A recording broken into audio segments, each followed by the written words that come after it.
I should say that for a cab horse I was very well off indeed. My driver was my owner, and it was his interest to treat me well and to not overwork me, even had he not been as so good a man as he was. But there were a great many horses which belonged to the large cab owners, who let them out to their drivers for so much money a day. As the horses did not belong to these men, the only thing they thought of was how to get their money out of them, first to pay the master, and then to provide for their own living, and a dreadful time some of these horses had of it. Of course I understood but little, but it was often talked over on the stand, and the governor, who was a kind-hearted man and fond of horses, would sometimes speak up if one came in very much jaded or ill-used.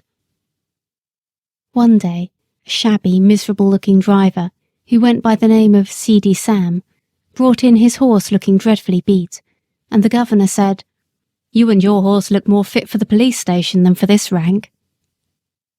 The man flung his tattered rug over the horse, turned full round upon the governor, and said in a voice that sounded almost desperate, "If the police have any business with the matter, it ought to be with the masters who charge us so much, or with the fares that are fixed so low. If a man has to pay 18 shillings a day for the use of a cab and 2 horses, as many of us have to do in the season, and must make that up before we earn a penny for ourselves, I say 'tis more than hard work. 9 shillings a day to get out of each horse before you begin to get your own living. You know that's true, and if the horses don't work we must starve, and I and my children have known what that is before now. I've 6 of 'em, and only one earns anything. I'm on the stand 14 or 16 hours a day, and I haven't had a Sunday these 10 or 12 weeks. You know Skinner never gives a day if he can help it, and if I don't work hard, tell me who does. I want a warm coat and a mackintosh, but with so many to feed, how can a man get it? I had to pledge my clock a week ago to pay Skinner, and I shall never see it again." Some of the other drivers stood round, nodding their heads and saying he was right. The man went on, "You that have your own horses and cabs, or drive for good masters, have a chance of getting on and a chance of doing right. I haven't. We can't charge more than 6pence a mile after the first, within the 4-mile radius. This very morning I had to go a clear 6 miles, and only took 3 shillings.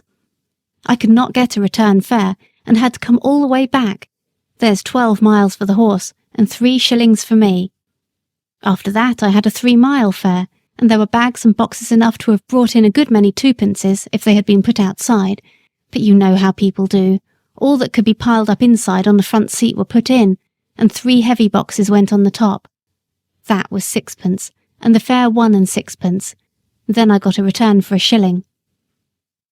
Now that makes 18 miles for the horse, and 6 shillings for me. There's 3 shillings still for that horse to earn, and 9 shillings for the afternoon horse before I touch a penny. Of course it is not always so bad as that, but you know it often is, and I say, 'tis a mockery to tell a man that he must not overwork his horse, for when a beast is downright tired, there's nothing but the whip that will keep his legs a-going. You can't help yourself. You must put your wife and children before the horse. The masters must look to that. We can't.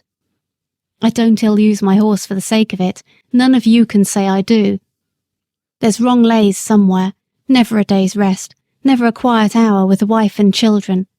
I often feel like an old man, though I'm only 45. You know how quick some of the gentry are to suspect us of cheating and overcharging. Why, they stand with their purses in their hands, counting it over to a penny, and looking at us as if we were pickpockets. I wish some of 'em had to sit on my box 16 hours a day and get a living out of it, and 18 shillings besides, and that in all weathers. They would not be so uncommon particular never to give us a 6pence over, or to cram all the luggage inside. Of course, some of 'em tip us pretty handsome now and then, or else we could not live, but you can't depend upon that." The men who stood round much approved this speech, and one of them said, "It is desperate hard, and if a man sometimes does what is wrong it is no wonder, and if he gets a dram too much, who's to blow him up?"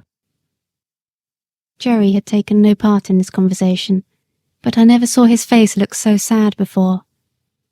The governor had stood with both his hands in his pockets. Now he took his handkerchief out of his hat and wiped his forehead. "You've beaten me, Sam," he said, "for all it's true, and I won't cast it up to you any more about the police. It was the look in that horse's eye that came over me. It is hard lines for man and it is hard lines for beast, and who's to mend it I don't know. But anyway, you might tell the poor beast that you were sorry to take it out of him in that way. Sometimes a kind word is all we can give 'em, poor brutes, and 'tis wonderful what they do understand. A few mornings after this talk, a new man came on the stand with Sam's cab. "Hello," said one. "What's up with Seedy Sam?" "He's ill in bed," said the man. "He was taken last night in the yard and could scarcely crawl home. His wife sent a boy this morning to say his father was in a high fever and could not get out, so I'm here instead." The next morning the same man came again.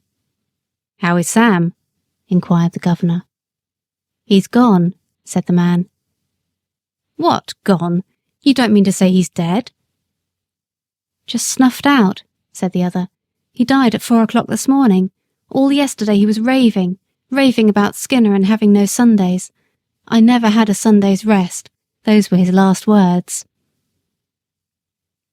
No one spoke for a while, and then the governor said, "I'll tell you what, mates, this is a warning for us.